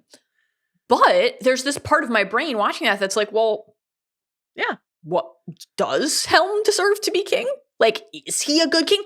Now, we have, as you said, some information in the appendices. We have like the history of the lineage of kings, but there's nothing in the movie about that. There's nothing to tell us who's right and who's wrong. And I really like found myself longing for that. And then, you know, because our introduction to Wolf is not only like, oh, look at this like brooding hottie, but then we get the like, well, actually, I do love you, long before he becomes, just to be clear, like a violent assailant who I am not endorsing. There's this moment, though, where it's like, oh, they have history. Yeah. They had some sort of depth of feeling between them in the past, which we will get to very, very, very briefly glimpse. He's banished. Should we feel bad for him? And then he just becomes like an outright, like you said, not only villain and a would-be usurper, but someone whose own men and troops are constantly questioning him, asking why he's doing certain things, telling him he shouldn't be or that he's wrong. He has one lieutenant who's always right and never listened to. Yeah. Didn't end well for that guy. But so like it's hard to I think there could have been actually more of a push-pull like on who we actually felt was deserving or worthy. And that was like obviously not present at all. But even though we don't feel the pull toward Wolf and his cause, we don't really have that reason to like invest in Helm's clan other than the fact that Hera is our point of view character, as you said. So, you know, I did think like the action sequences in the battle were interesting. Like when Haleth, the older son, is sort of like briefly victorious and scaling the wreckage and the carcasses and then is immediately felled by an arrow through the neck. I'm like, am I supposed to like weep or laugh? You know, like he went out sad. He really did. I will say, my guy Hamma, that was actually genuinely really sad to me. Like this, I texted you. The first thing I texted you when the movie ended was that I felt the deepest kinship, not with Hera or any other human figure, but with Hamma's sad old tired wash horse who just basically ran out of steam in the middle of a field. It's like, wow, I really I feel seen and known. And you responded. Who did I say? Was you said it's me, the crone, the haunted crone of Hornburg. Great stuff. Yeah, just creeping and snooping around and presenting haunted wedding dresses to shield maidens. Wild stuff. I think like Olin as well. Yeah. I agree. I think again that's an example of where if we had a little bit more time inside of that relationship, like one of the moments I really loved was the story about the shield, not only because that builds a bridge toward Hera and her future and what she wants and what she will be prepared to stand and defend and fight for, but it gives us a new kind of insight into Helm, actually, right? Because the story is about him and Olin, but also like this moment in the history of Rohan, because we are playing in a different stretch of the timeline. And so that's like an opportunity. And so how did the Shield Maiden kind of fall out, right? Yeah. And then how will they like return is really interesting. And I loved the way that she talked about the shield and that moment that she had shared with Helm is like not broken and needing to be replaced, but like worn in, battle tested. That was really cool. And I think if we had gotten even more moments like that between Olwen and Hera, the story would have felt richer as a result. The possibility that I saw here was like when Arya is talking to Tywin about Visenya and like she's a heroine of yours. The cool women of history who have informed her desire to be a fighter. this is what this story should feel like for Éowyn. This is a story that made Éowyn romanticize the shield maidens of Rohan. Yep. And it did not give us that, but that is the hope and the dream of it. I want to talk about Hama and Haleth just really quickly and say Hama, who's our sensitive musician boy. Yeah. Gets a fairly, I think, drab riff on Where's the Horse, Where's the Rider, a little song that he is like writing for his sister, I guess, as she rides up. It's all about she and her on her horse and all that sort of stuff like that. He's got a slow old horse, which Mallory feels great kinship to. But why none of the soldiers who are riding with him, the surviving Prince of Rohan, the heir to the throne, they just leave him in the field with his old horse? Wild, yeah. What are we doing here? Why? Yeah. He was like, I'll catch up, but still. Happen. Yeah. What are we doing? Okay. And then Haleth, and this I will acknowledge this is a personal foible of mine. It's my own fault. I understand. I'm broken inside somehow. No. But it made me enraged. Yeah. When we meet Hannah and Hama, and sure, Helm Hammerhand has a vaguely Scottish accent because it's Brian Cox. Mm-hmm. But Hama and Hannah sound like very similar. Posh English or whatever, Southern, right? Haleth, for no reason, has a goddamn Northern accent. Mm-hmm. Like, I did not, like, the fact that they had Wolf have a Northern accent to not only further his Jon Snow coding, but just to sort of like give them this other. These are other people from another place. Okay. And Phalef, who is like also I think also part hot, hot. Also part Dunland, like part Dunlington, perhaps. Like, okay. But Haleth, the Crown Prince of Rohan, has a Northern accent. Literally why? Literally, why? Why did that happen? And I was so enraged about this that my friend that I was watching with was like, maybe he was warded somewhere, like Theon Greyjoy. And I was like, maybe. Anyway, this is my own fault. I understand. It's my own issue. But I just like, it was so confusing why this happened. But to your point about like, okay, we're going to talk about the Dunlandings a little bit more in a second, but like the idea of Edoras, of the people, the Rohirrim of Rohan as a place worth defending, worth protecting. This is something we talk about a lot in Tolkien. We talk about it when we talk about Rings of Power. We talk about it when we talk about Lord of the Rings. This idea of giving us time inside of a culture to let us understand why it's worth defending, why it's worth going out as Helm Hammerhand does in like, I don't know, a loincloth essentially, and like killing a bunch of people in the snow. So where's the horse, where's the rider? Where is our Bilbo's birthday party? Where is our time in this era of Rohan that makes us understand these? It's like basically Hama singing and that's it. And so like I just, again, I feel like they're just leaning on the fact that like, well, you know Rohan. You care about Rohan. We played the music. You know the music. You're feeling it, right? And I'm like, no, you have to do the work inside of your own story to make me care about this place. Mm-hmm. And then you mentioned this idea of missing dwarves and hobbits and elves because of the nature of fellowship. But I would also just say, where is the humor? Where is the levity? This is something that Tolkien knew how to bring to his grandiose epics. These are stories he started as bedtime stories for his children. He knew how to make them sort of wild and wonderful and entertaining, but also kind of silly sometimes. And other than my babe, the crone, who I would argue was sometimes bringing some weird, fun, weird humor. Yeah. It was a pretty, and I'm so sorry. I'm so sorry. Of course, I want to pay homage to Shank and Rot, who did their best. Rot was a laugh riot. Who did their best. But you know what I mean? I did laugh when Helm was like, I only had him once. I did. But other than that, I think you're right. Yeah. All right. Let's talk about some of the connective tissue to text we know, and just sort of like how this feels woven into a larger tapestry that we care about.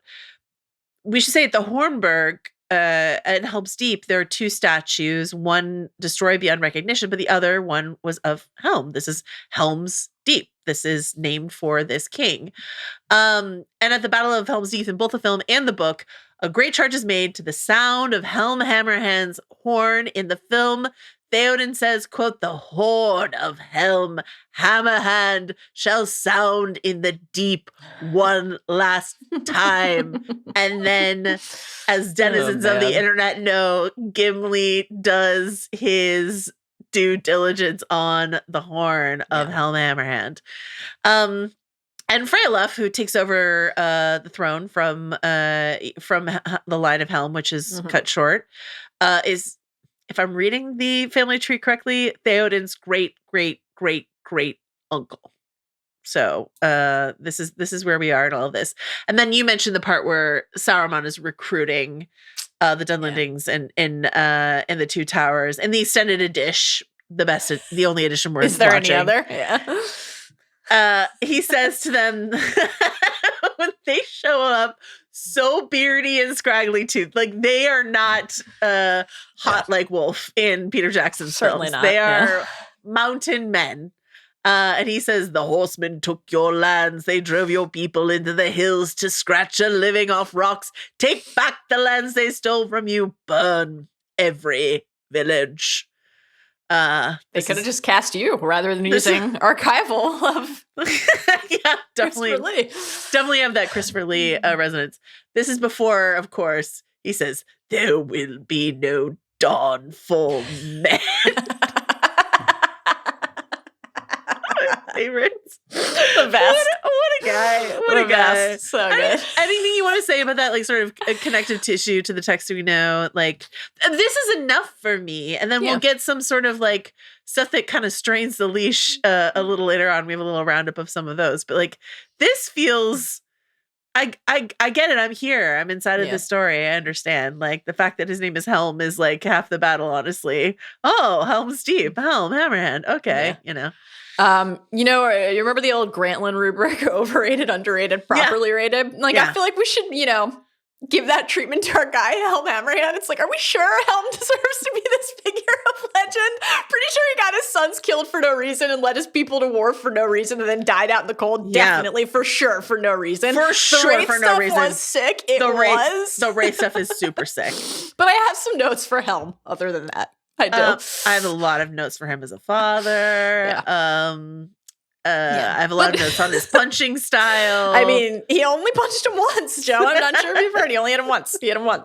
I mean, he's like, sure, it's not appropriate in my hall, but, like, men can go outside to brawl. He's like, catch me outside.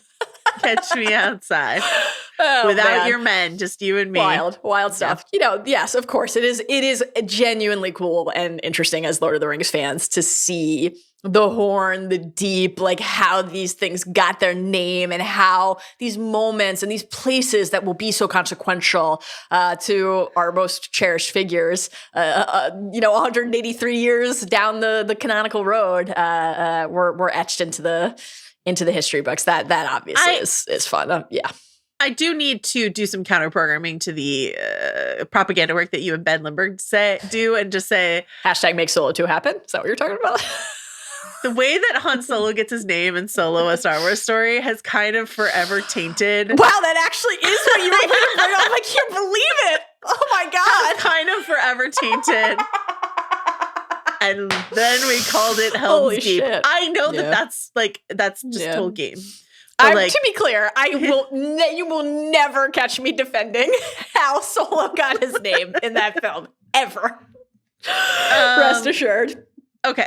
Even I have my limits. Here's the question. Mm-hmm. We simply have some questions is what I'm calling this next section. Yeah. How does it look? I already talked about this. Anything you want to add on the animation front? No, I feel we've covered that. Yeah. Okay. Should this have been a miniseries? Our listener, Nari, certainly thinks so. Mm-hmm. And this is what Nari wrote. And you've already touched on some of this in terms of, like, the Dunlandings and their treatment. She says, even on just a character level, Freka, who was explicitly addressed as a Dunlanding, derogatory, by Helm, when he's actually one of the very few to descend from both the Dunlanding and Rohan bloodlines. Wolf taking his rejection as an expression of, quote, disgust and inferiority for the daughter of Helm /Rohan. Hedda's call for the mercy after the battle to let the Dunlandings return to their homes, etc. All of these character moments would hold so much more weight and hit a lot harder if the historical context of the Dunlandings' cycle of violent displacement, new settlement, conflict with powerful neighbors, allying with more powerful and or evil parties that backfires horribly, violent displacement was actually meaningfully present in the text of this movie. I think this is particularly galling to me at this moment when Rings of Power ended season 2 so recently, with Numenor about to start the process of dispossessing and displacing the indigenous peoples of the region who will become the Dunlandings. This is truly the flattest depiction of them that I could have imagined when they're supposed to be a big part of the specific story. I'm not even going to get to the Mumakil riding corsairs, Haradrim, who get absolute dirt in this movie. After 20 plus years of critiques and discourse about their and the Easterlings' depiction or lack thereof in the text or in our films, they got the exact same treatment all over again, straight up 1-to-1. It's honestly disorienting. We don't even get a half-baked, sopping wet, pathetic bad boy Haradrim. So, just in case people don't know, just really quickly on the Dunlandings front, they're originally from the East, from the same origins as the people who founded Rohan. They treated with the Numenorians when they first got there, and they're like, wow, these people are tall. They are hot. They live for a long time. They know their crafts. These are gods. We love them. And they hoped and prayed for their return. And then they came back. Exactly what I say every time I see Elendil, to be fair. Oh, I thought you were going to say me. Okay. And then they came back. Also what I say every time I see you. I'm very tall. Yeah. And they come back. And the Numenorians start clear-cutting the trees. Kemen, you asshole.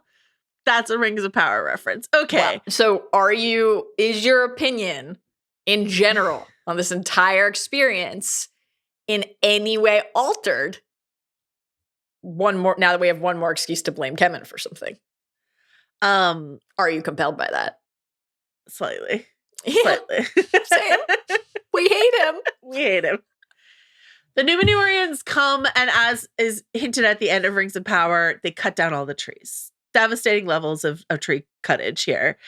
And the people who will become the Dunlandings flee to establish Dunland. There's also people who go up to Bree, like all this sort of stuff like that. So, as a result, as you might imagine, the Dunlandings do not fuck with Gondor or Arnor because those are Numenorian in origin, right? And then later on, yada, yada, yada, a steward of Gondor carves up some of the Dunlanding land to create, wouldn't you know it, Rohan. So yeah, the Dunlandings hate the Rohirrim too, because again, they're constantly dispossessed. And eventually the Rohirrim get driven out entirely. The Rohirrim drive the Dunlandings out entirely from the neighborhood. So I just think that I really love this email from Nadi. And I think that to your point about giving us empathy for these people who have been constantly used and abused and dispossessed would be a really compelling story. Especially something that Philippa Boyens was sort of, or at least one of the writers is crediting Philippa Boyens for this idea that Wolf as oftentimes the Lord of the Rings stories, our threat is supernatural. It's Sauron, it's orcs, it's wizards, it's this, that, or the other things. This is men v men. This is just humans versus messy humans. And Philippa Boyens is the death of Freka gives Wolf humanity, empathy. And I was like, oh, you really blew it though. You really blew that lead by just turning him into an absolute paper thin villain as a result, when in fact you could have given us maybe one of the more morally complex conflicts in the Lord of the Rings universe. We're talking about people who are actively spending the last few years on the internet shipping Sauron and Galadriel. We would have been interested in some complexity here. The problem is they're so hot together. Do you know what I mean? What? I love a hot cartoon. One of the things I was asking before you came up with pleasant surprises. No. I was going to be should we do cartoons we most want to fuck? Oh. And let's put a pin in that for another day. The Fox and Robin Hood. Okay. Robin Hood. Yeah. I have no notes. I mean. Okay. Oh, dear me. Always great to hear bees. I am, of course, not alone in that. I understand that there are hundreds of thousands of us. Okay. And then I do want to shout out our listener, Steven, who sent this email a while ago, anticipating more of the Rohirrim after seeing one of the trailers. And he just wanted to talk briefly about the Oliphants and just say, because we get them here as well, the Oliphants or the Momikil, if you prefer. And Steven was like, listen, guys, I also love the Peter Jackson. I'm just going to paraphrase his email. He's like, I love the Peter Jackson films. Yeah. What's with that Oliphant death being like sort of a comedy moment in Return of the King when Tolkien's like, love the animals, don't cut down the trees. Like, this is not what Tolkien would have wanted. Similarly, probably would not have wanted a rabid Oliphant getting swallowed by Watcher in the Water. He also would be like, what's the Watcher in the Water doing down in Rohan? But that's a story for another day. This is something that Peter Jackson added. Steve is just basically like, I don't like it. That's all he has. It's a question, but really posed as like, I don't like it, and it seems counter to what Peter Jackson, what Tolkien would have wanted. So I don't disagree. Justice for the Oliphants. Why don't we do? You're about to see Flow. I'm excited to hear what you think about Flow, a movie, a story told from animals' point of view. Yeah, I can't wait. An Oliphant point of view story. That'd be wonderful. Yeah, a story of an Oliphant family. Maybe escaping the cruel harnesses that they are put under. But also, anyway, okay. I'm in. Great. Call us, Warner Brothers. We would like to make We're standing by the Oliphant POV movie. Great. I'm thinking sort of like the Cimarron spirit of the Stallion and the Cimarron, whatever that movie's called. But make it Oliphants. Okay. Love it. We're now going to play a game I'm calling Good Lord of the Ring reference or Bad Lord of the Ring reference. This is a by no mean exhaustive or complete list of Lord of the Rings references. These are just what I wrote down when I was watching. You might have some to add. Who's to say? We get Craven from Dunland. Good Lord of the Rings reference, bad Lord of the Rings reference. I'm going good. Okay. I also agree. Yeah. This is a harmless. Yeah. Dunland is such a key part of the story. It's not just like random, but yeah. Exactly. Craven from Dunland. Okay. Which are the spy birds. If you don't watch Lord of the Rings every year, by the way, it's the spy birds. It's if you don't watch Lord of the Rings every year, we both have a recommendation for you because it is a tradition that we both have. Do it. Okay. Do it. The Watcher in the Water in Rohan. Yeah. So can I say both? Good and bad, because it was like confusing and like kind of distracting because in its confusing nature, but also I was like sort of like this like looks pretty cool. It looks cool. Why not make it just another critter? As we learn in Rings of Power, there are nameless things, you know? There are. It could just be something else. And this one's supper. Amazing impression. They should hire you for Rings of Power. Okay. I mean, call us. It's Galadriel, yeah. All right. It's Galadriel, yeah. Freylif banished from Edoras a la Eomer under very thin pretext, I would say. How did you feel about this? Bad. Yeah.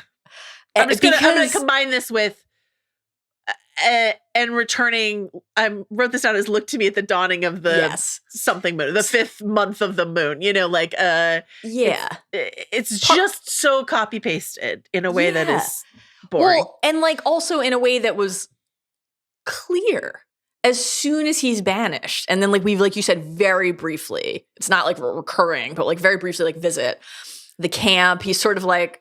It's been a minute since we've heard from them. I'm like, I don't know, maybe go check in. But like you have the triple whammy of Helm's reaction just seemed nonsensical. Yeah. So like again, it was one of those things that made me think like, wait, is this the guy I'm supposed to be like invested in as the legend, and the figure of Laurie just seems like kind of a dipshit to me. Yeah.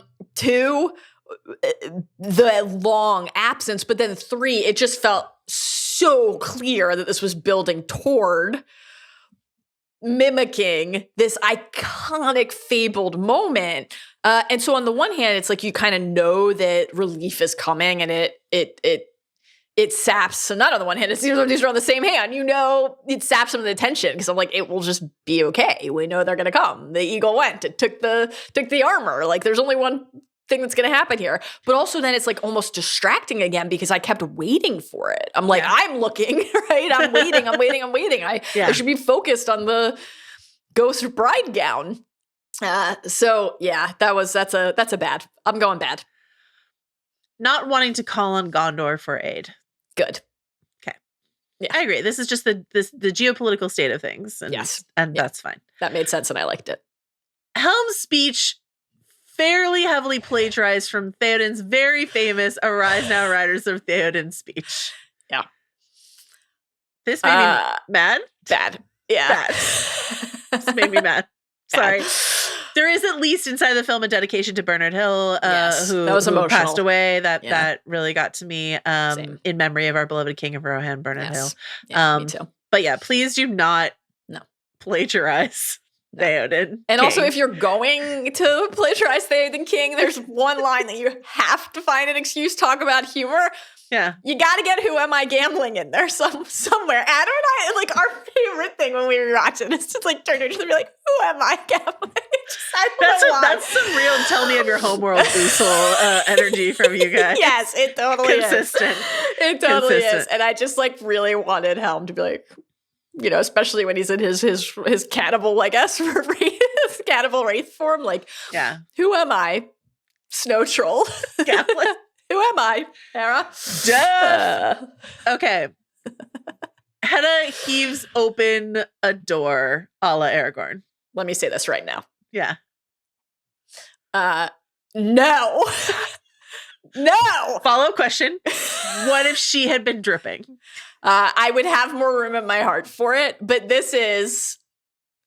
I'm always changing my exact power ranking. I mean, number one is pretty much forever fixed as Harrison Ford in Witness, drumming on the top of the car in the barn, listening to Sam Cooke. But this moment is pretty perennially number two on my the hottest anybody has ever looked doing anything that was committed to screen power ranking. And I think it is a mistake to invoke it if it's anything but Vigo. Period. Sorry. Guess I also hate women. So. Yep. Don't belong out of the kitchen, gadding about with shields and swords and opening doors. How dare you open a door, Hedda? It's not that she opened the door. It's the way she opened the door. They knew what they were doing. Okay, last but not least, and this is Tolkien's fault entirely, Deus Ex Great Eagle, one of Tolkien's favorite moves. Here we are again. Yeah. Can we really blame them? No, I can't blame them. I always like a Great Eagle. We had some, a very fun Rings of Power Season 2 Great Eagle moment, like a misinterpreted omen that we had a lot of fun observing and talking about. It's here for me. It's here for me. It's definitely here for me. I walked toward it. It's for me. It's here for me. It's for me. I did like when Hera scaled, this, because we open with the meat, the hunk of meat, the snack for the eagle, so we know that she's interested. There's this intrigue, a fascination, and so when she has the kind of not only idea and the impulse, but the courage to go seek out one of the great eagles. I did love on the one of the visuals that I thought was more striking is like the moment when you feel the scale. Just the size of the eagle, that was cool. So I guess I liked the eagles. I'm kind of always here for the eagle. I don't mind it. What about you?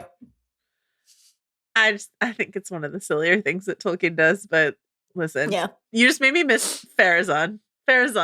Rings of Power Season 3. Come on back to us. Fucking love that. Love that guy. Love that maniac and his crazy eyebrows. I was going to call him a maniac. Okay. What's the moment that reminds you most frustratingly of something else? I guess this is going to be like good illusion, bad illusion. Okay. King Helm holds the door. Yes, in the appendices, King Helm dies outside with his knees unbent. Yep. But not while defending a door that, to be clear, he had all the time in the world to get through. Yes. He had time to gently cup his daughter's face through the crack in the door and tell her she could lead Rohan, he had so much time, and for no reason, he stood outside and decided to hold the door, essentially. So how did you feel about this? Not just because of the timing, but also of the Hodor of it all. Yeah. I'm relieved that no direwolves were harmed in the sequence of the story. I still have so many thoughts I know. and notes on an episode of television that I broadly love. This was actually a moment in the very crowded IMAX theater I was in where when we cut to Icicle Helm, everybody laughed. Like, I don't know if that's the response that they wanted. That's not what you want. And then it kind of, I think the laughter subsided and people were, I guess, moved. But yeah, obviously he could have gone inside. I guess he's like, I just got to make my grand stand and become a legend. But yeah, could have gone in. Also, somebody could have maybe thrown about like a cloak, like a warmer bit of garb. Yeah. Some torches. Yeah. Just seemed entirely avoidable. It really entirely did. Avoidable. Really oh, okay. Here's next on the list, and I know. You're listening to this and you're like, listen, Joanna and Mallory, your little throne's cooked, and you see thrones things everywhere. It was impossible not to think of this. It's not our fault, because listen, it's not just that she's a feisty ginger, which she is. It's the rosy-fingered dawn cresting up on the ice wall as Hera climbs the wall, and I was like, the climb is all. Climb is all there is. The climb is all there is. Yeah. Hera climbs the wall, a la Egret. No John to smooch, but here she is climbing the wall. Sadly. A smoother ascent for her than for John and Egret, you know? So that's nice. But yeah, it was impossible not to think of this. Impossible. This was because our listener, Mikhail. Could have used Tormund for some humor, like you said before. Yeah. You know? I know you never fucked a bed. Okay, listener Mikhail wrote in. I'm paraphrasing. Mm-hmm. We get this flashback of Wolf and Hera playing as children.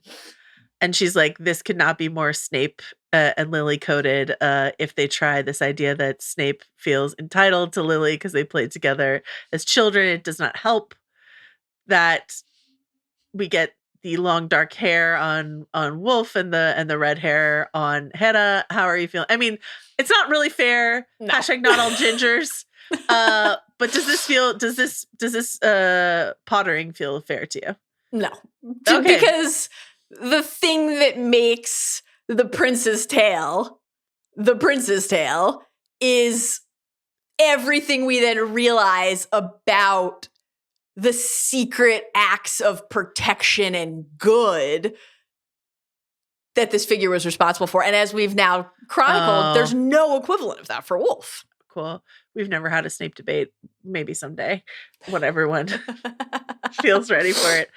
Last but not least, secret tunnel through the mountain. This is the mountain path that Aragorn mentioned. They're talking about in the Two Towers. Is there no other way out of here for the women and the children? Yes, there's a secret mountain path. Send the children and the women through the mountain path. And we see Hedda discover it via bloody hand mark on the wall. Yeah. This is the secret tunnel through the mountain. We just had to sing the Avatar song as it happened. Any thoughts or feelings about that? Secret tunnel. I liked the secret tunnel part. That was kind of fun. Yeah. Though I do think that if Hera spotted the bloody handprints, other people should have been able to when they're like, where's Hera? Where did Hera go? I'm like, well, she was standing right there. Where did Helm go? Where could the bleeding king have gone? Should we follow the trail of blood? I'm not sure. Okay. Last but not least. Mm-hmm. Did we, I'm going to do that again, guys. Sorry so much. Last but not least. Mm-hmm. Did we really have to with Gandalf and Saruman? Let's take them one by one. Yeah. Saruman shows up, and this is directly from the text, quote, "It was at the crowning of Freyleth that Saruman appeared, bringing gifts and speaking great praise of the valor of the Rohirrim. All thought him a welcome guest. Soon after, he took up his abode in Isengard." So Saruman shows up at the end of this movie. I was prepared in advance that they were using Christopher Lee's voice for this. It's only one line. Yep. It's very brief. I am in general anti using dead people's likenesses or voices, so that's a me thing.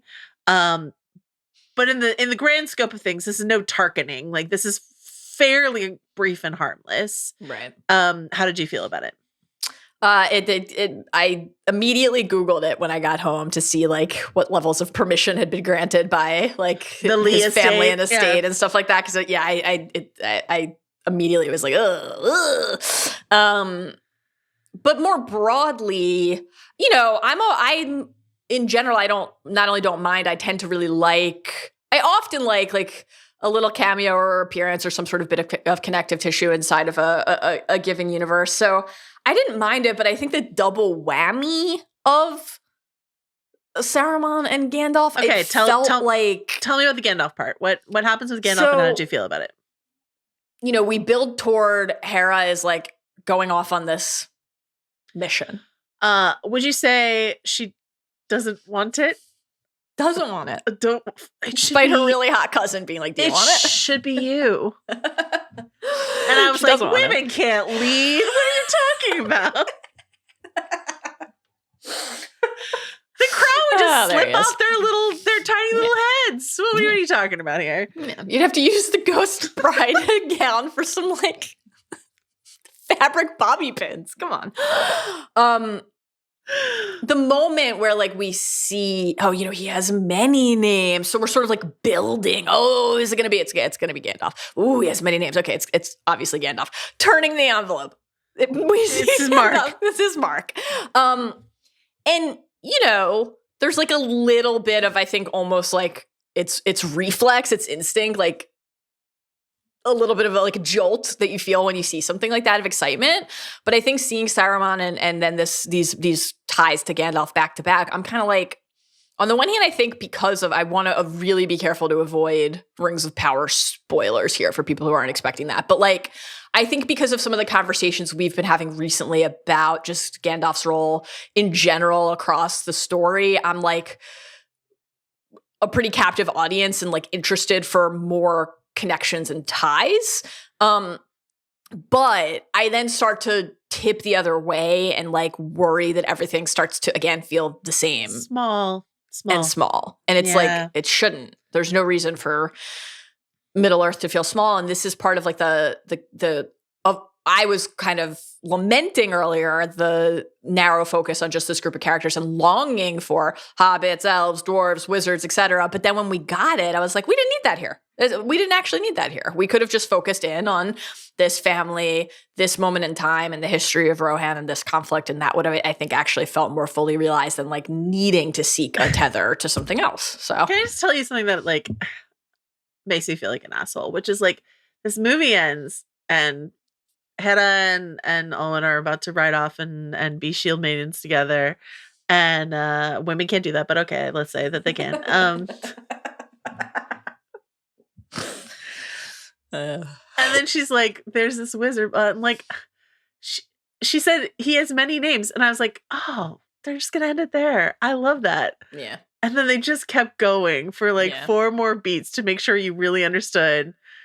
And is Gandalf. Like, I was just like, he has many names is like a fun little cheeky thing to say, the end, you know? But that's not what we got. So, and apparently this was Philippa Boyne's idea. If you're going to introduce the dark, you have to introduce the light as well. You can't have Saruman without Gandalf. I would argue you can, but that's okay. Or neither, whatever you feel like you prefer. And that has been our journey through War of the Rohirrim, a movie we wished had been better than it was, but nonetheless opens up some tantalizing possibilities for the future of Lord of the Rings storytelling inside of the appendices or elsewhere. You know, there's a ton of stories that I would love to see done, but done like well and with a little less haste. Anything else you want to say about War of the Rohirrim before we go? Okay. Well, we will be back, if all goes according to plan, with the Midnight Boys. Pew pew for House of Midnight episode on Mal's favorite movie of the year, Craven the Hunter. We'll also be back with a Skeleton Crew coverage, with Dune Prophecy coverage, with our top moments of the year coverage. Please do send us emails. And by us, I mean me, emails to ringertv@spotify.com for the sort of lunchtime mailbag thing that I'm doing with Chris Ryan later this week. I would really love some submissions from you all so that Chris has to talk about IP television. Does that sound fun? I think so. Thank you to everyone who works on this show, our personal fellowship. That's right. It's Steve Ahlman. Steve, back in the habit. Welcome back, Steve. We missed you. It's John Richter, world's #1 Lord of the Rings fan, John Richter. It's Arjuna Ramgopal. For everything he does, currently on his honeymoon. That's right. Safe and happy travels, my guy. And Jomi Adeniran, author of the complete musical masterpiece that currently exists on the Ringerverse YouTube channel. Go watch it if you haven't already. We'll be back soon. Mallory, I love you. I love you. And I look forward to talking to you many, many more times this week. And we'll see you all there. Bye.